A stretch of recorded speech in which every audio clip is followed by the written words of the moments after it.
My name is Tula Meadows. I'm 28. I wish you were never born. My father said that at my own birthday dinner, in front of 43 people. The candles on the cake were still lit. Nobody moved. Nobody said a word. My stepmother nodded like he'd just confirmed the weather forecast. My half-sister pointed her phone at my face and kept recording. That was 4 months ago. Since then, I haven't raised my voice. I haven't cried in front of a single person. But I did something that made my father call me 17 times in one night. And by the 18th call, his voice wasn't angry anymore. It was begging. Before I go on, please take a moment to like and subscribe, but only if you genuinely connect with this story. Drop a comment with your city and what time it is where you are right now. Now let me take you back to 3 days before my birthday, the night I found out what the party was really for. I need you to understand something about the Meadows family before any of this makes sense. My father, Gerald Meadows, is 58. Broad shoulders, deep voice. The kind of man who walks into a room and expects everyone to rearrange themselves around him. For as long as I can remember, he was the center of every holiday table, every family gathering, every decision. No one questioned Gerald, not once. My mother, Emily, died when I was 8. Complications after a surgery. Something that went wrong months after she had me. I didn't understand it then. I barely understand it now. But what I understood early, what I felt in every silence, every skipped bedtime story, every look my father gave me when he thought I wasn't watching, was this. He blamed me. He never said it out loud. Not back then. He didn't need to. It lived in the things he didn't do. He didn't come to my school plays. He didn't hang my drawings on the fridge. When I got the flu in 4th grade, it was my grandmother, Eleanor, who drove 40 minutes to pick me up. Not him. Eleanor was my father's mother. She was the only person in that house who made me feel like I had a right to exist. She called me my girl. She came to every single recital. She died 2 years ago, and some days I still reach for my phone to call her. After my mother passed, my father remarried. Linda Holt became Linda Holt Meadows. She brought Brielle, her daughter, from a previous marriage. Brielle was 4 years younger than me, blonde, loud, and instantly, permanently, the favorite. I was moved to the smallest room upstairs. My mother's photos came down. Linda's went up. And that was just the beginning. 4 years ago, my father lost his job at a logistics company. Downsizing, they said. He never looked for another one. I was already working as a registered nurse at the community hospital. 12-hour shifts, night rotations, the kind of tired that sits behind your eyes and doesn't leave. When the first mortgage notice came, Gerald left it on the kitchen counter without a word. Linda mentioned it at dinner like she was commenting on the weather. "Someone should probably handle that," she said. She looked at me. So I handled it. The mortgage, the electric, the water, the property tax, the homeowner's insurance. $2,800 a month straight from my paycheck. I set up autopay so I wouldn't have to think about it. I told myself it was temporary. Gerald would find work. Things would balance out. They didn't. Instead, Linda got comfortable. She discovered my credit card had a supplementary card, one she'd somehow talked Gerald into authorizing. I'd see charges I didn't make. A $300 coat for Brielle, shoes, a handbag, then a $1,200 designer bag charged 3 weeks before my birthday. When I brought it up, Gerald shut me down in 4 words. "She's your sister, Tula." She wasn't, but I stopped correcting him years ago. What kept me quiet was a promise. Eleanor, in her last weeks, held my hand and said, "Keep this family together, my girl. They'll fall apart without you." I believed her. I thought if I just kept paying, kept showing up, kept being the responsible one, eventually they'd see me. Eventually my father would look at me and see something other than the daughter who cost him his wife. I was wrong. But that $1,200 bag? That was the first crack. 3 nights before my birthday, I came home from a double shift at 1 in the morning. The house was supposed to be dark. It wasn't. A light bled from under the kitchen door, and I could hear voices, low, deliberate, the kind people use when they don't want to be overheard. I stopped on the stairs, held my breath. Linda's voice came first, clear as glass. We announce it at her birthday. 40 people. If she says no in front of everyone, she looks selfish. If she says yes, problem solved. My father's voice, slower. And if she makes a scene? Then you do what you should have done years ago. A pause. Cut her off. I pressed my back against the wall. My scrubs were still damp from work. My hands were shaking. Not from cold. They were talking about my savings, $52,000, 6 years of overtime, holiday shifts, skipped vacations, every dollar I had that wasn't already draining into their mortgage and their electricity, and Linda's credit card charges. Brielle was engaged. I didn't even know until that moment. And they wanted my money to pay for her wedding. Not asked, wanted, planned, choreographed, down to the audience. She owes this family, Linda said. Her voice had no hesitation. It's time to collect. I backed up the stairs, one step at a time. My heart was slamming so hard, I was certain they could hear it. They didn't. I sat on my bed in that tiny room for 2 hours.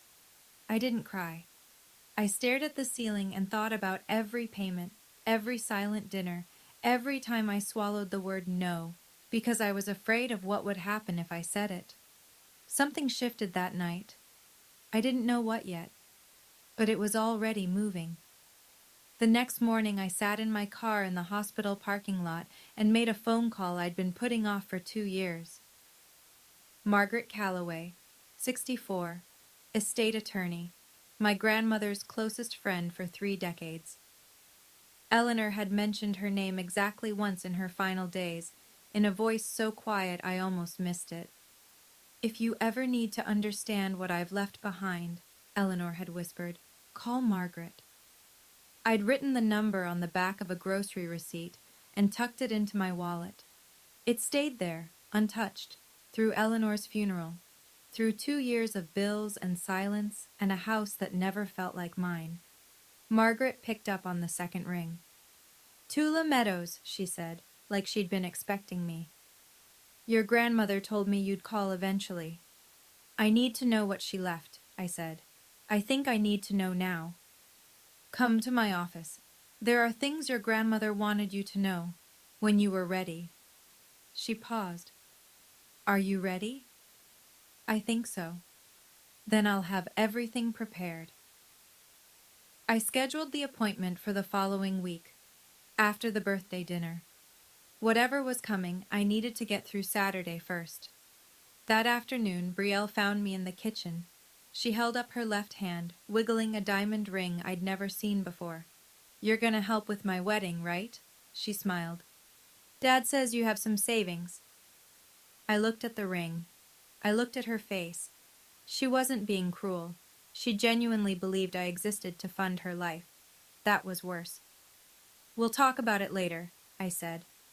I didn't know what Margaret had for me, but I knew one thing. Whatever Eleanor left behind, she left it for a reason. My grandmother was a careful woman, very careful. Let me tell you what $52,000 means when you're a nurse. It means 6 years of picking up every holiday shift nobody wanted. Christmas, Thanksgiving, New Year's Eve. It means eating leftovers from the break room instead of going out. It means driving a car with 200,000 miles on it because the monthly payment on a new one would slow the savings down. That money was supposed to be my way out. A down payment on a small place of my own. A life that didn't revolve around auto-pay transfers to a house where nobody thanked me. If I gave it to Brielle's wedding, I'd be starting from zero at 28 with nothing to show for a decade of work.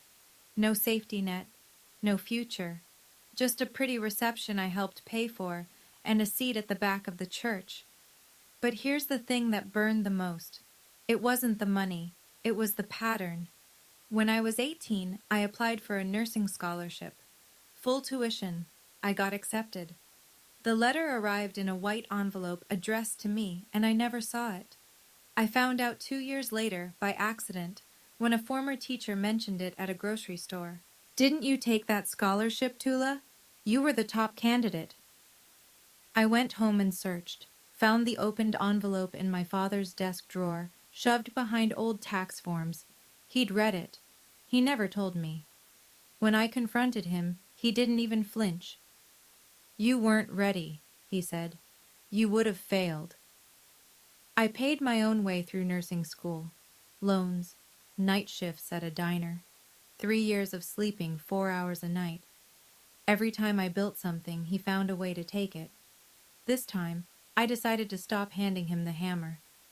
In the Meadows family, Gerald was the oldest brother. That meant something. In our family, the oldest didn't just lead, he narrated. He decided who was generous and who was selfish, who was loyal and who was difficult. The rest followed because it was easier than fighting. My Uncle Roy was the only person who ever pushed back. He's Gerald's younger brother, a carpenter. Quiet guy, hands like sandpaper, the kind of man who says 10 words where other people say 100. 5 years ago, at Thanksgiving, Roy looked across the table and said, "Gerald, you're too hard on that girl." That was it. One sentence. Gerald didn't yell. He simply stopped inviting Roy to anything, stopped returning his calls. Within 6 months, Roy was erased from every family gathering like he'd never existed. That's what I was facing. Not just my father, the entire architecture of a family built around his version of events. 2 days before the party, Linda started making calls. I know because I heard her from the hallway, on speakerphone, cycling through aunts and cousins with the same rehearsed script. Tula's been so difficult lately. She won't help with anything. Gerald gives, and she just takes. She called Aunt Patricia, Cousin Hannah, even my father's old college friend, planting seeds, framing the story before I ever got a chance to tell mine. Then my phone rang. It was Aunt Patricia. "Honey, what's going on? Your father says you've been giving them a hard time."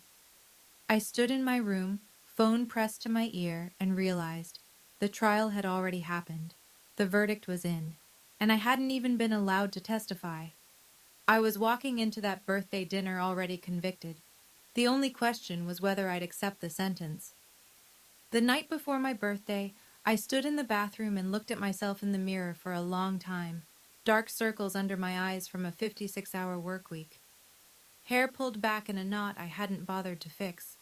My scrub still smelled like antiseptic. This is what a person looks like when they've been hollowed out slowly, I thought. Not by one event, by 1,000 small ones. 1,000 moments where someone said, "You're not enough," without ever using those words. Linda's voice carried through the wall. She was on the phone again. I could hear the tinny echo of speakerphone from the master bedroom. "She's always been jealous of Brielle. You know how it is. Some kids just don't have it in them to be grateful." I pressed my ear to the wall. I couldn't help it. "Gerald's given her everything," Linda continued. "A roof, food, stability. And she can't even do this one thing for her sister? Honestly, I don't know what Emily would think." Emily. My mother's name. In Linda's mouth, used as a weapon. My hands went flat against the wall. I closed my eyes. For a second, just 1 second, I wanted to open that door and scream. Scream until the neighbors heard. Scream until someone in this house finally understood what it felt like to be me. But I didn't. Because screaming was what they expected. Screaming was what Linda had prepped 43 people to witness. The dramatic, ungrateful stepdaughter, making a scene. I stepped back from the wall, sat on the edge of my bed, and I thought about something Eleanor used to say. "Quiet strength, my girl. Let them shout. You just keep standing." So that's what I did. I picked out a dress for my birthday, and I stood. Saturday evening. Rossini's. a mid-range Italian restaurant on the east side with exposed brick walls and warm pendant lighting. Gerald had booked the private dining room. 43 people. I walked in wearing the only nice dress I owned. Navy blue, modest. I'd curled my hair, put on lipstick. For the first time in months, I wanted to feel like someone worth celebrating. The room buzzed with conversation. White tablecloths, candles in glass holders. A banner stretched across the back wall. Happy birthday, Tula. Someone had ordered a cake. Chocolate, my favorite. For a moment, I let myself believe it was real. Then I noticed the seating. The main table, the one directly under the banner, had 5 chairs, Gerald at the head, Linda to his right, Brielle next to Linda, Derek Collins, Brielle's fiancé, beside her, and one empty seat for Gerald's college friend. My name was on a place card at a smaller table, near the kitchen door, at my own birthday dinner. I picked up the card and sat down without a word. People greeted me as they passed. Quick hugs. Happy birthday, sweetheart. But the conversations always drifted. Brielle, show me that ring. When's the wedding? Linda, you must be thrilled. I watched from my table, sipping water, smiling when someone glanced my way. Then Gerald stood. He tapped his glass with a butter knife. The room quieted. He picked up the small wireless microphone the restaurant had provided. He looked out at 43 faces. He smiled. Tonight is special, he began. Not just because of Tula's birthday, my chest tightened, but because we have a very exciting announcement. He turned toward Brielle. His whole face lit up. And I understood right then that this party had never been for me. Our beautiful Brielle, Gerald said into the microphone, is engaged. The room erupted. Applause, squeals, chairs scraped back as people stood to hug Brielle. She rose from the main table, hand extended, diamond catching the pendant light like a tiny spotlight built just for her. For the next 10 minutes, my birthday evaporated. Aunt Patricia clasped Brielle's hand and examined the ring. Cousin Hannah took a photo for Instagram. Gerald's college friend clapped Derek on the back. Linda stood behind Brielle, one hand on her daughter's shoulder, beaming like she'd just won something. No one looked at me. I sat at my table by the kitchen door. The cake with my name on it sat untouched at the end of the buffet. The candles hadn't been lit. Derek caught my eye once. He was standing slightly apart from the circle around Brielle, his jaw tight. He gave me a look I couldn't quite read, not pity exactly, something closer to recognition, like he saw what was happening but didn't know what to do about it. Then the room settled. People returned to their seats. Gerald stayed standing, microphone still in hand. Now, he said. His voice shifted, warmer, practiced. He turned toward me. Tula, honey, come here for a second. 43 people looked at me. I stood, walked to the main table. My heels clicked against the tile floor. Gerald put a hand on my shoulder, firm, performative. Family takes care of family, he said to the room. And now that Brielle's big day is coming, we need to pull together. He looked directly at me. Tula, we need to talk about the wedding budget. Not in private, not later. Here, now, in front of everyone, exactly as Linda had planned. Tula has been very responsible with her finances, Gerald said, addressing the room like a keynote speaker. She's been saving for years, and I know she'll want to help her sister have the wedding she deserves. He squeezed my shoulder. The pressure said, agree. I stood still. Linda leaned forward in her chair. She dabbed her eye with a napkin, a gesture so practiced it could have been choreographed. It's what your mother would have wanted, Tula. The room went soft. A few people murmured. Someone whispered, oh, Emily, my mother, my dead mother, used to guilt me into writing a check in front of 43 witnesses. I felt the blood rise to my face. My pulse was so loud I was sure the people at the nearest table could hear it. This is my birthday dinner, I said.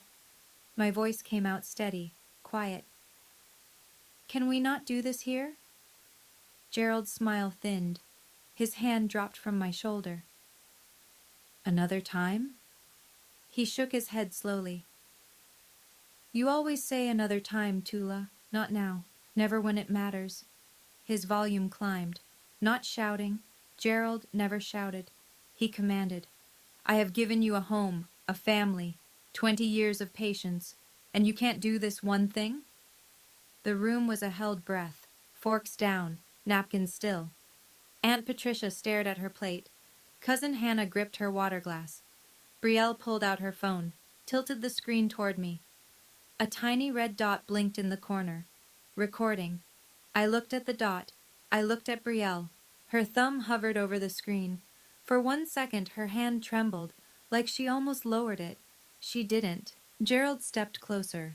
His face was red now. If you can't do this one thing for your family... He didn't finish. Not yet. I spoke before he could finish. I'm not giving away my savings, Dad. My voice didn't waver. That money is for my future. The room shifted. Someone inhaled sharply near the back. I could feel 43 sets of eyes on my skin like heat lamps. Gerald stopped moving.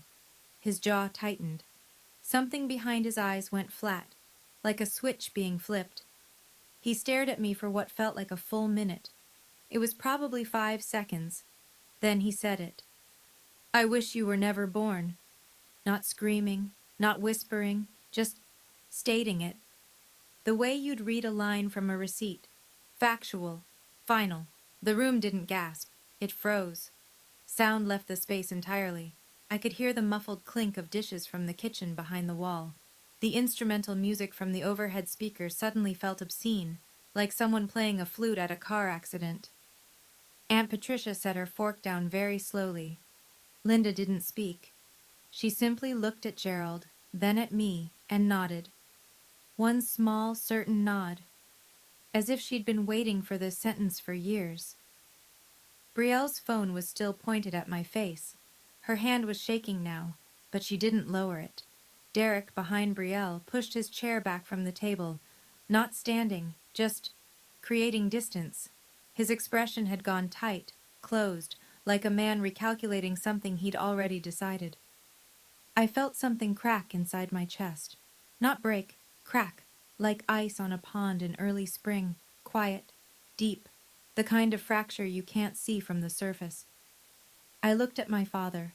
I looked at the room full of people who heard those words and chose silence. And I made a decision. I didn't cry. I picked up my napkin from the table, folded it once, twice, set it down neatly beside my untouched water glass. I looked around the room one more time. 43 people. Some stared at their plates. Some looked at Gerald. A few looked at me. With what? Pity? Shock? I couldn't tell anymore. It didn't matter. Nobody spoke. I turned to the room and said the only thing I had left. Thank you all for coming to my birthday. Then I picked up my bag from the back of my chair, walked across the dining room, and pushed through the door. The night air hit me like cold water. I made it to my car in the parking lot before my hands started shaking. I sat behind the wheel for 3 minutes, gripping it, breathing through my nose like I was coaching a patient through a panic episode. Then I reached for my phone. One contact. One call. Margaret Calloway picked up on the first ring, at 10:15 on a Saturday night. Margaret, I said, I want to come in tomorrow. I'm ready. A pause. Then her voice. Calm, unsurprised, like she'd been keeping a seat warm. I'll have everything prepared, Tula. 9 a.m. I hung up. I didn't know what everything meant yet. I didn't know what Eleanor had left behind, or why Margaret had been waiting for my call for 2 years. All I knew was that my grandmother had never done anything without a reason. She was deliberate about her recipes, her garden, her Sunday phone calls. She would have been deliberate about this too. I turned the key in the ignition and pulled out of the parking lot. I didn't look at the restaurant in the rearview mirror, not once. 6:30 a.m. The house was silent. I'd packed the night before. One suitcase, one duffel bag, only things that were mine. Clothes, my nursing license in its frame, a photo of Eleanor and me at the county fair when I was 11.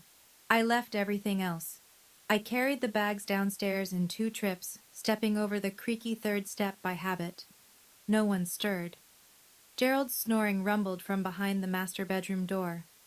Linda's sleep mask was probably still on. At the kitchen table, I sat down and opened my laptop. 15 minutes of precise, quiet work.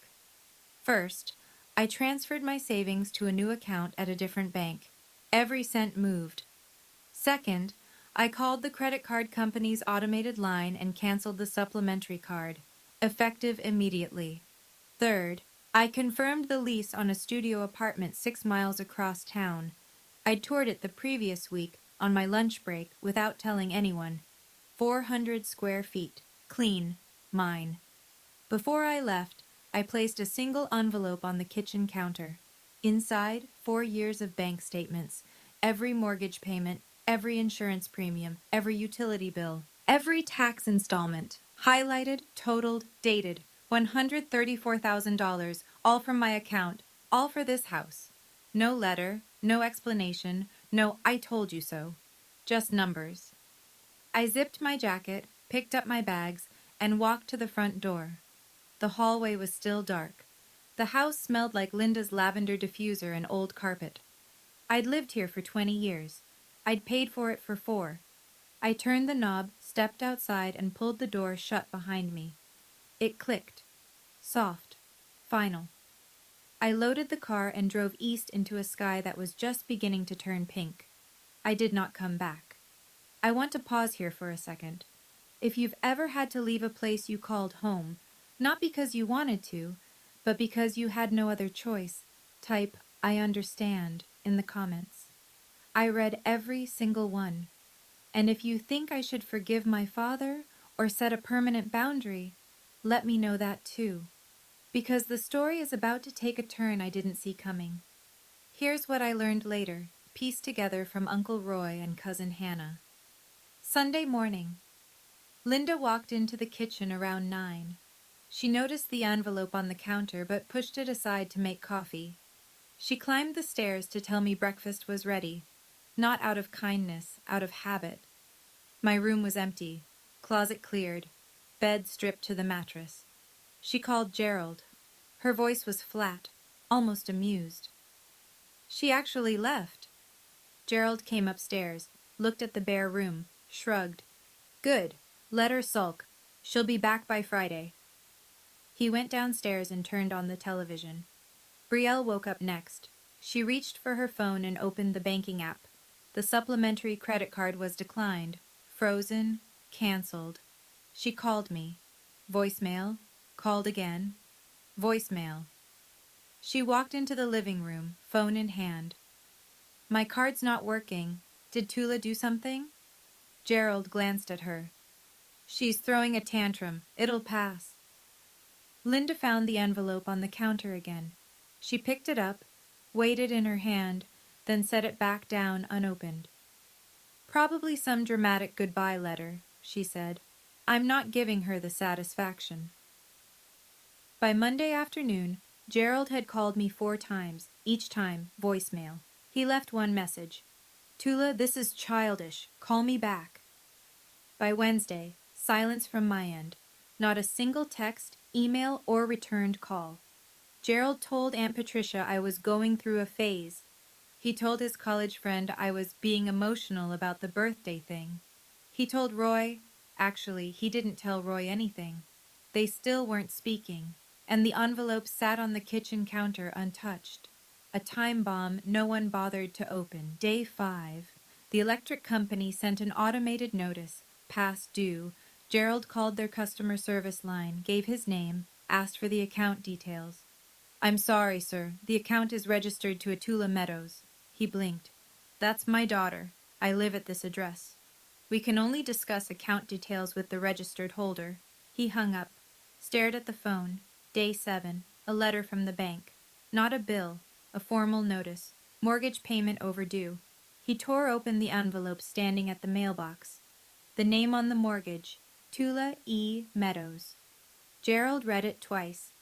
Then he carried it inside and dropped it on the kitchen table in front of Linda. "What the hell is this?" Linda picked it up. Her eyes scanned the page. Her mouth opened, closed. "That's impossible. This is our house." "That's what I said." Gerald went to the filing cabinet in the hallway closet, the one he hadn't opened in years. He pulled folders, tax returns, old pay stubs, insurance papers. He searched for a deed, a title, anything with his name on it. Nothing. Not a single document tied him to the house. Then Linda remembered the envelope. She walked back to the kitchen counter. The white envelope was still there, now with a coffee ring on one corner. She tore it open. Pages. Dozens of pages. Bank statements going back 4 years. Each one highlighted. Each one showing auto-pay withdrawals from Tula's checking account. Mortgage, electric, water, insurance, tax. Total $134,000. Linda sat down. She didn't speak for a long time. Gerald stood behind her, reading over her shoulder. His face had gone gray. But they still didn't know the worst part. The house wasn't just in my name because of payments. It had never been in Gerald's name, not once. Gerald did what Gerald always did when he lost control. He picked up the phone and started narrating. Within 24 hours, half the family had heard his version. Tula walked out. Tula canceled the credit card. Tula stopped paying bills. She's punishing us because she didn't get enough attention at her birthday. Some people believed him. They always had. But something was different this time. Some people remembered that night at Rossini's. They remembered Gerald's face when he said those words. They remembered the silence that followed. And they remembered that not a single person in that room, including themselves, had stood up. Cousin Hannah called me on a Thursday evening. I almost didn't answer. But Hannah and I had been close once, before Gerald's gravity pulled everyone into his orbit. "Tula, what's going on? Your dad says you're trying to punish them." I leaned against my kitchen counter. My kitchen counter, in my studio apartment, where the only sounds were mine. "Hannah," I said, "did he tell you what he said to me at my birthday?" Silence. "What did he say?" "Ask him. Ask him in front of people." She didn't respond for a moment. Then, quietly, "I was there, Tula. I heard it. I didn't know what to do." "I know," I said. "Nobody did." Meanwhile, Gerald made one more call. He drove to Uncle Roy's house, the brother he hadn't spoken to in 2 years, and knocked on the door. Roy opened it, looked at Gerald for a long time. "I need your help," Gerald said. "Tula's gone off the deep end." Roy leaned against the doorframe. "Gerald, did you really say that to her? At her birthday?" Gerald's jaw tightened. "She provoked me." Roy shook his head, slowly. "A father doesn't say that, not to his child, not ever." And he closed the door. "He found me on a Tuesday. I don't know how. I suspect he called the hospital and someone mentioned seeing me near the east side. Or maybe he drove around until he spotted my car. Either way, I came home from a shift to find Gerald Meadows standing outside my apartment door, arms crossed, jaw set, looking like a man about to deliver a performance, not an apology. I unlocked the door, stood in the frame, didn't step aside. "You need to come home," he said. "This has gone far enough." I looked at him. My father. 58 years old, gray at the temples, the same broad shoulders, the same voice that used to fill every room. But standing in my hallway, under fluorescent lighting, he looked smaller than I remembered. "You told me you wished I was never born," I said. "In front of 43 people, on my birthday. I was upset. You were being difficult." Saying no to giving away my savings is not being difficult, it's being an adult. His nostrils flared. I'm your father. Then act like one. We stood there, 3 feet apart. The hallway smelled like someone's dinner. Garlic, onion, something warm that had nothing to do with either of us. You can't just leave, he said. His voice dropped. Not softer, thinner. Bills are piling up. The mortgage is late.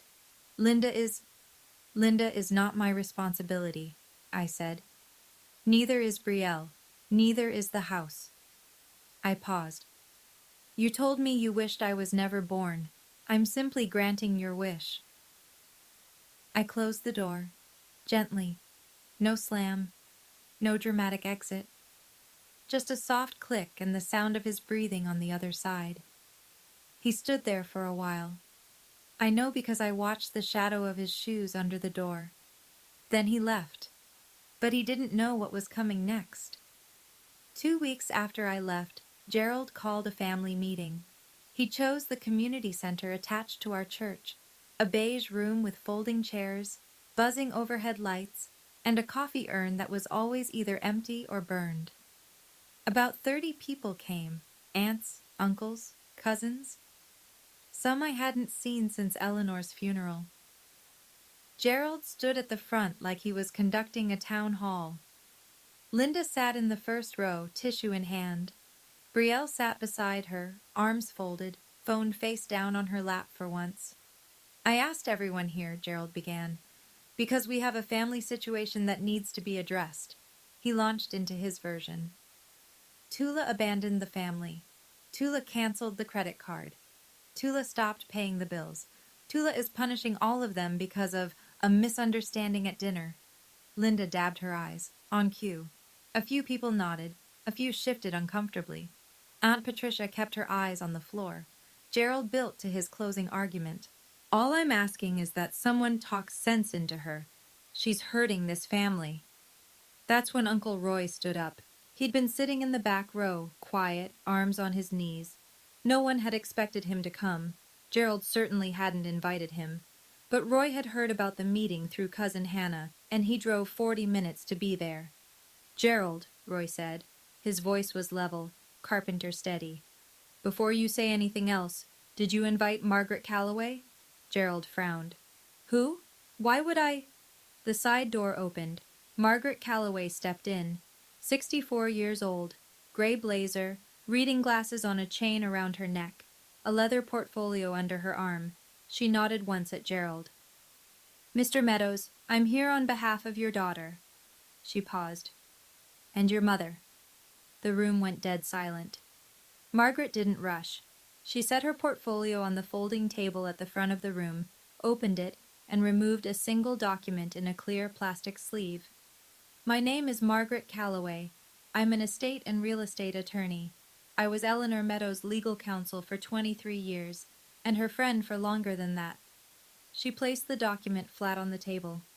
2 years before her passing, Eleanor Meadows executed a legal transfer of the property at 412 Birchwood Lane to her granddaughter, Tula Eleanor Meadows. The transfer was notarized, recorded with the county, and is fully binding. She slid the document forward. The deed, clear as daylight. Gerald stared at it. His face didn't move. That's impossible, he said. That is my house. Margaret looked at him over her reading glasses. Your name has never been on the deed, Mr. Meadows. Your mother purchased the home in 1987. She chose who would inherit it. The room erupted in murmurs. Chairs creaked. Someone whispered, "Oh my God." Linda shot to her feet. That can't be right. We've lived there for... You've lived there as permitted occupants, Margaret said, not as owners. Gerald's hands gripped the edge of his chair. My mother would never do this behind my back. Roy stood again. He'd been quiet until now. She did, Gerald. His voice was low but firm. I was there. I witnessed the signing. The room turned to Roy. 30 faces, recalculating. Gerald stared at his brother. You knew? Mom asked me to be there. She said you'd understand eventually. Roy swallowed. She also said you probably wouldn't. Gerald opened his mouth. Nothing came out. Linda grabbed Brielle's arm. Brielle shook her off, and Margaret calmly reached into her portfolio for the next set of documents. In addition, Margaret continued, unclipping a thick stack of highlighted pages. Over the past 4 years, Tula Meadows has personally paid the full mortgage, homeowner's insurance, property tax, and all utilities for the property at 412 Birchwood Lane. She spread the statements across the table like a dealer laying out cards. Mortgage, $1,400 per month. Insurance, $380 quarterly. Property tax, $4,200 annually. Utilities, averaging $600 per month. She adjusted her glasses. Total personal expenditure, approximately $134,000. All documented, all from Tula's individual checking account. The room didn't erupt this time. It sank. The kind of silence where you can hear someone swallow 3 rows back. Aunt Patricia, the woman who had called me to ask why I was giving my father a hard time, pressed her hand over her mouth. Cousin Hannah stared at the table. Her eyes were wet. An uncle near the back leaned forward. She paid for the whole house? This whole time? She did, Margaret said. And during that same period, a supplementary credit card linked to Tula's account was used for personal purchases by other household members. Those charges were also paid by Tula. Linda's face went white. Not pink with embarrassment. White, drained. She lived there for free, Linda blurted. That was her contribution to the family. Room and board. Margaret looked at Linda, not unkindly, but without a trace of indulgence. Mrs. Meadows, Tula was paying the mortgage on a property she legally owns. If anything, she was subsidizing your housing. Someone in the back row let out a breath that was almost a laugh. Gerald hadn't moved. He sat with both hands on his knees, staring at the bank statements from 4 feet away, as if looking at them too closely might make them more real. These were numbers, not opinions. Numbers don't take sides. Aunt Patricia stood first. She was 61, 5'2", and had never raised her voice at a family gathering in her life. She looked at Gerald the way you look at someone you're seeing clearly for the first time. Gerald, she said, you stood in that restaurant and told that girl you wished she was never born. The girl who paid for your roof? Gerald didn't answer. Cousin Hannah spoke next, her voice cracking. I called her. I called Tula and accused her of being selfish. She didn't even defend herself. She just asked if I knew what you said. Uncle Ray, Gerald's cousin from Ohio, crossed his arms. Eleanor knew. She saw this coming. That's why she did what she did. Gerald tried to regain the room. He straightened in his chair, squared his shoulders, and used the voice that had controlled this family for decades. This is a family matter. Margaret, I think you should leave. Margaret closed her portfolio with one smooth motion. I was asked to present a file. The file has been presented. She nodded once. Good evening. She walked out the side door. No drama. No final word. Just a woman who had done exactly what she came to do. The door clicked shut. Gerald looked around the room. 30 faces. Not one of them was on his side. Roy sat back down, arms folded. Patricia shook her head. Hannah wiped her eyes. Linda grabbed Brielle's wrist. We're leaving. Brielle pulled her arm free. No, Brielle said. It was one word. Quiet. But Linda's head snapped toward her daughter like she'd been slapped. Brielle!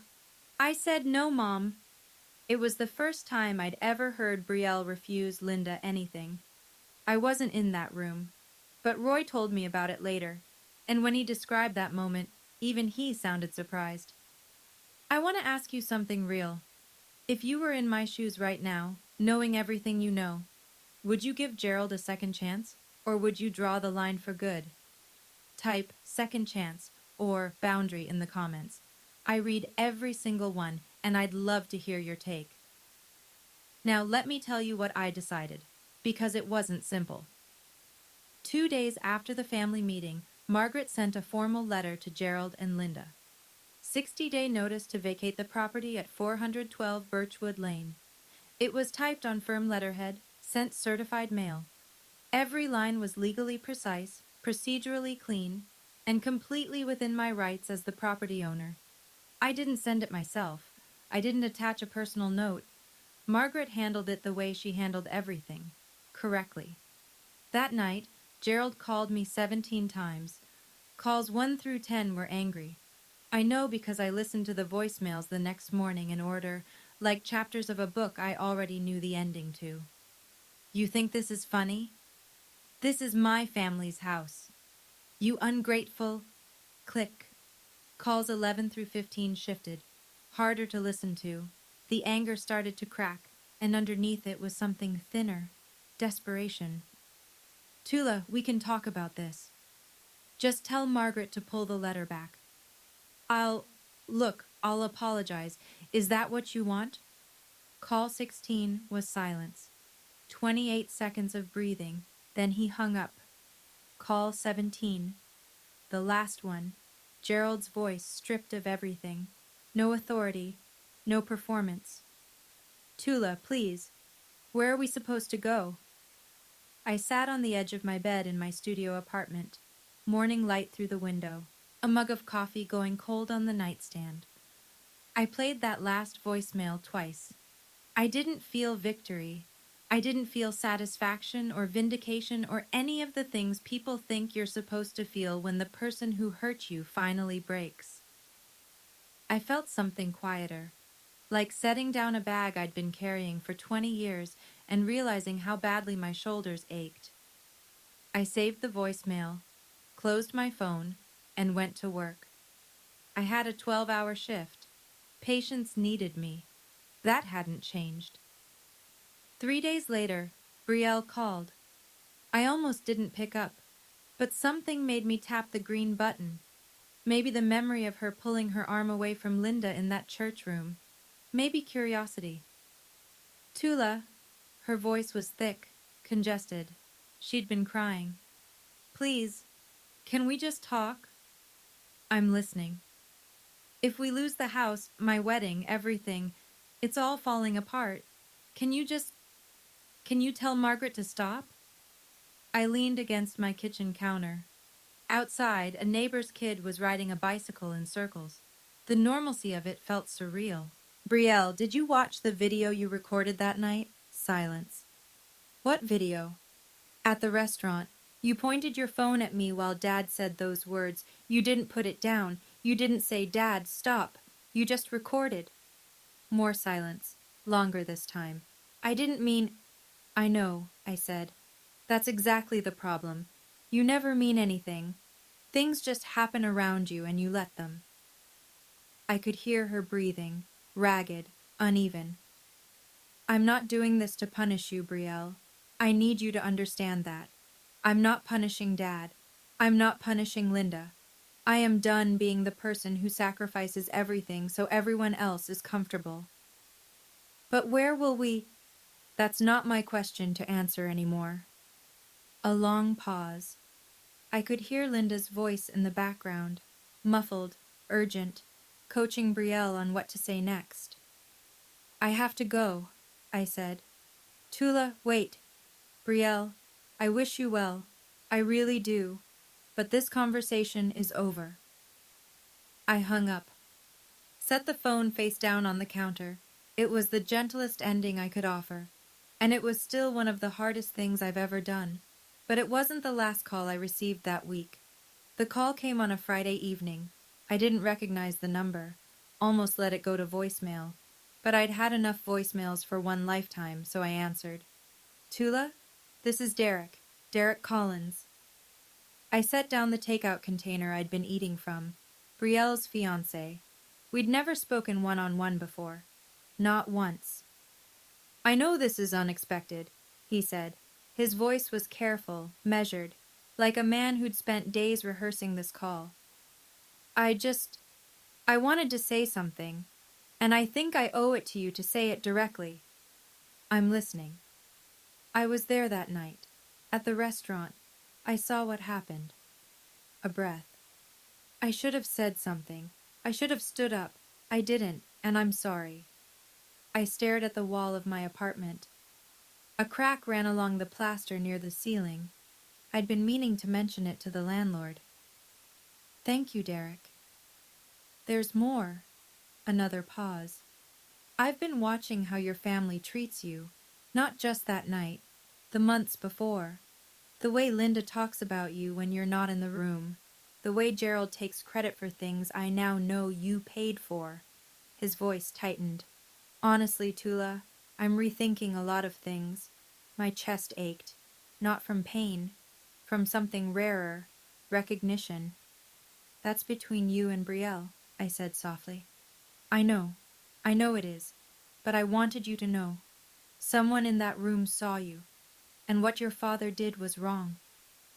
For the first time since the night of my birthday, my eyes stung. I blinked hard. Twice. Thank you, I said again. And I meant it in a way I couldn't fully explain. We said goodbye. I sat very still for a while. Someone saw me. After all of it, someone actually saw me. Week 3. Gerald and Linda moved out of 412 Birchwood Lane. Not because the 60 days were up, they had time left. But because the mortgage was past due, the electric bill was in collections, and Gerald couldn't bring himself to call me and ask for help paying for a house he now knew wasn't his. Uncle Roy took them in.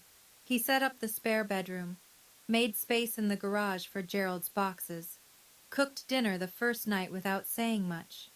That was Roy. Practical before emotional. But he had one rule. You can stay, he told Gerald, but you don't speak her name like that under my roof. Gerald nodded. He didn't argue.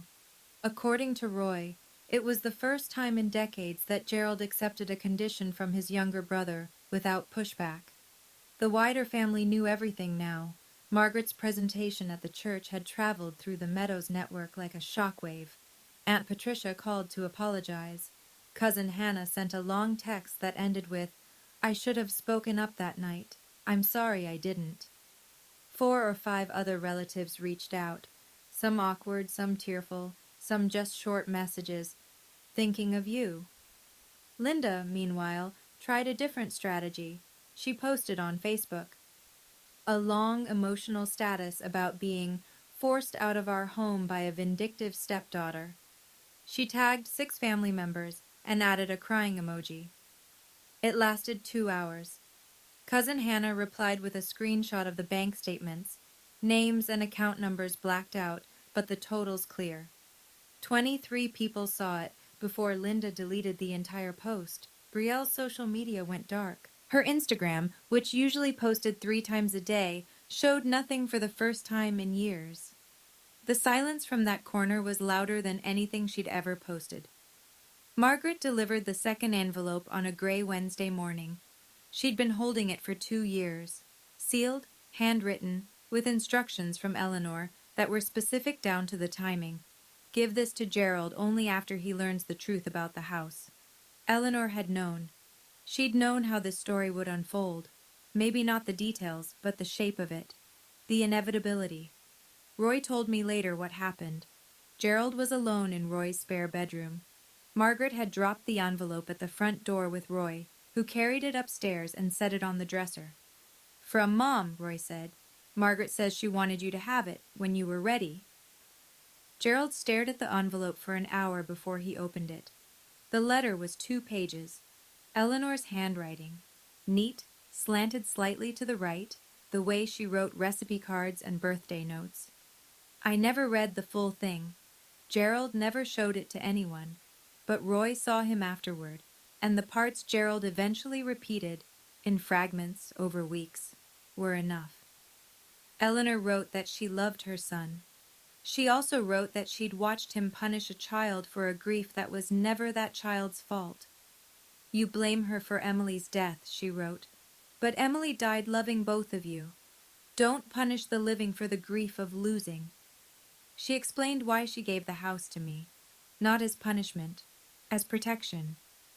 Tula is the only one in this house who knows how to love without keeping score. She's also the only one who would never ask for what she deserves, so I'm making sure she has it whether she asks or not. Gerald sat in that room for a very long time. When he came downstairs, his eyes were red. He didn't say a word. He called me 2 weeks later. I almost didn't answer. I'd gotten used to silence by then. The good kind. The kind that belongs to you because no one is filling it with demands. But I picked up. I don't entirely know why. Maybe because it was the first time he'd called just once, at a normal hour, without following up 17 more times. Tula. Dad. A long pause. I could hear Roy's house in the background. A clock ticking. Something humming. A refrigerator, maybe. I read Mom's letter, he said. I waited. I don't... He stopped.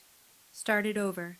His voice was rough, unsteady, like he was speaking a language he hadn't used in years.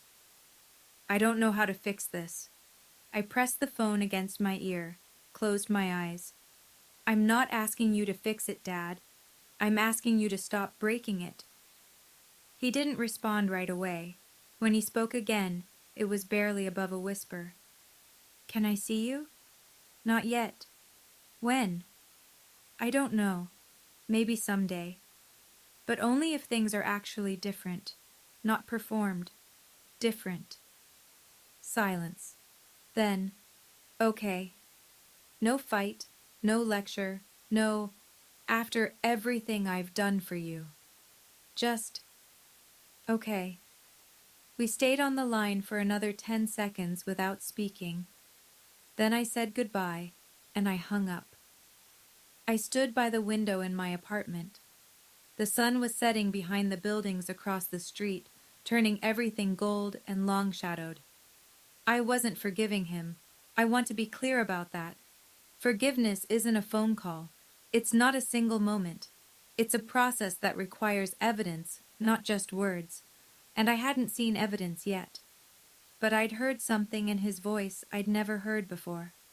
Not an apology, something smaller, something that might, in time, grow into one. Or it might not. And I'd be okay with that too. 3 months later. My apartment is 400 square feet. The hot water takes 90 seconds to warm up. The walls are thin enough that I can hear my neighbor's cat meowing at 5 in the morning. It's mine. I still work at the hospital. Still take night shifts. Still eat leftovers in the break room on Tuesdays. But when I check my bank account now, the number is mine. Every dollar earned, every dollar spent, accounted for on my terms. Uncle Roy comes by every Sunday. He brings coffee from the place on Elm Street and sits on my second-hand couch and tells me about whatever he's building in his shop that week. We don't talk about Gerald much. We don't need to. Cousin Hannah has become something I didn't expect. A real friend. She texts me recipes. She showed up with a houseplant last month and a card that said, "For your new beginning." It sits on the windowsill next to Eleanor's photo. That photo, Eleanor and me at the county fair the summer I turned 11, is hanging on the wall across from my bed. Next to it, my nursing license, framed. 2 things I earned. 2 things no one can take.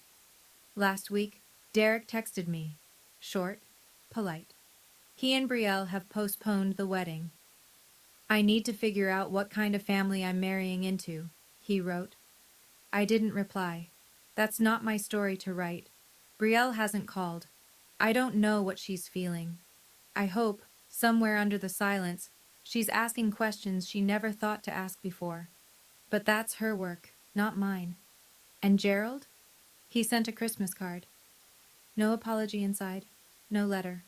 Just my name on the front, written in his handwriting. Tula. That's all. Just my name. Like he was practicing saying it without flinching. I'm not telling you this story so you'll feel sorry for me. I'm telling you because maybe you're sitting somewhere right now, in a house you pay for but don't feel welcome in, next to people who take everything you give and call it not enough, staring at a phone full of messages from someone who hurt you and wants you to pretend it didn't happen. I've been there. I know what that silence sounds like from the inside. Leaving wasn't revenge. I know some people will call it that. They'll say I was cold. They'll say I should have tried harder, talked it out, given another chance, another year, another $100,000 of patience. But leaving was the first time I chose myself. And I don't think that's cold. I think it's the warmest thing I've ever done. You don't need someone's permission to protect your own life. You don't need the person who hurt you to agree that it was wrong before you're allowed to walk away. You don't need to scream or argue or build a case. Sometimes you just fold the napkin, stand up, and go.